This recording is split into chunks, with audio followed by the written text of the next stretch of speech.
Her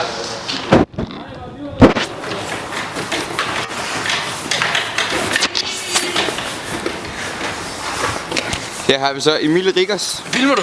Jeg filmer sgu. Ja.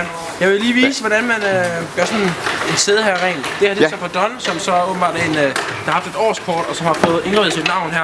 Okay. Så han ligesom kan have den her plads for sig selv. Ja.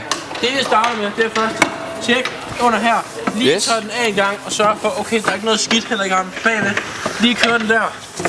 Tager herop. Så skulle man tro umiddelbart, at jeg var færdig. Men nej. Der skal også lige tages det værste her nedenunder. Yes. Og om bag, hvis du følger med her, så kan du lige se, at der skal lige køres en gang her med kluden. Ja. Og så sådan der, så man kan godt se, at der er rimelig beskidt. Der er rimelig beskidt, ja. Og vi kan selvfølgelig ikke tage det hele, vel? Men det er jo, altså... Ja. Nu er Don glad. Og hvorfor gør du det her? Det gør jeg for at tjene penge til Afrika. Ja. Det er et koncept, der hedder Washroom Outlaws, hvor vi går rundt og gør rent forskellige steder. En masse mennesker. Og ja, jeg har taget den fine trøje på i dag, når vi nu skulle ud og besøge fjenderne. Ja. Jeg synes egentlig, de er meget venlige herude, og vi har fået varm kakao, og vi har sgu hygget os. Så ja, det er sgu meget hyggeligt i dag. Yes.